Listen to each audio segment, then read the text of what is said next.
আসসালামু আলাইকুম। চলে আসলাম আবারও একটি ডেইলি মিনি ব্লগ নিয়ে। তো অন্যান্য ব্লগে কিন্তু আমরা দেখিয়েছিলাম কোথায়, কোথায় ঘুরতে গিয়েছিলাম আর খালার বাসায় বেড়াতে গিয়েছিলাম।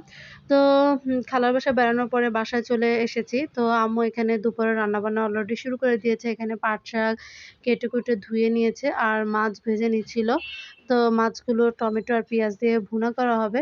তাই তো কি বলে পেঁয়াজগুলো খুব ভালো করে ভেজে নিয়েছে। তারপর মসলা-টসলা দিয়ে সবকিছু দিয়ে এখন মানে পেঁয়াজটাকে খুব ভালো করে কষানো হচ্ছে। মসলাটা খুব ভালো করে কষিয়ে নেওয়া হচ্ছে।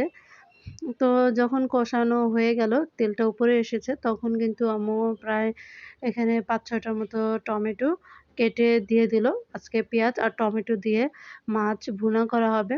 আজকে বেশি রান্নাবান্না নেই। মানে সিম্পল রান্নাবান্না যেহেতু কয়েকদিন মানে বেড়ানো হয়েছে আর খাওয়া-দাওয়া অনেক হয়েছে। তাই আজকে সিম্পল রান্নাবান্না, একটু কম রান্নাবান্না আরকি। তো টমেটো, পেঁয়াজটা যখন খুব ভালো করে কষানো হয়ে গেছে, মানে টমেটোটা ভালো করে গলানো হয়ে গেছে আরকি, একটু গলে, গলে গেছে।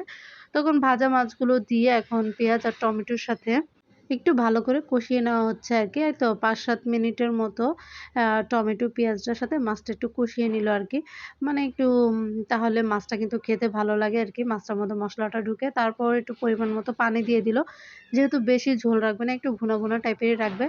তো এখন ধনেপাতা দিয়ে এটা একটু মাখা, মাখা হয়ে আসলে এটা নামিয়ে নিবে আরকি। তো এখানে তো একটু নেড়ে-চেড়ে দিচ্ছিল। ঠিকঠাক করে দিচ্ছিল আরকি। বেশি নাড়াচাড়া করা যাবে না। নাহলে কিন্তু আবার ভেঙে যাবে। তো এটা প্রায় ভুনা, ভুনা হয়ে গিয়েছে। এটা এখন নামিয়ে নিল।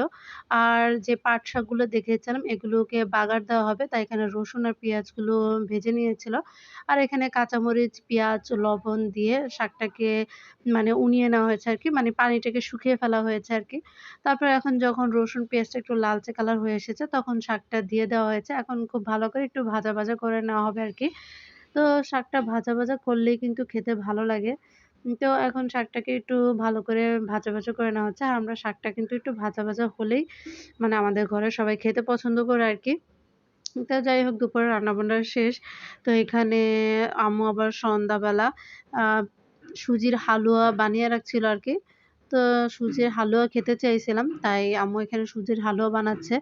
যাতে এখনো খেতে পারি। আবার সকালে মানে রুটি দিয়েও খাওয়া হয়ে যায়।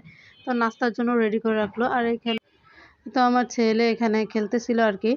তো এই ফাঁকে আবার দেখলাম ছোট বোন বসে, বসে ও খাবার ভিডিও করছে।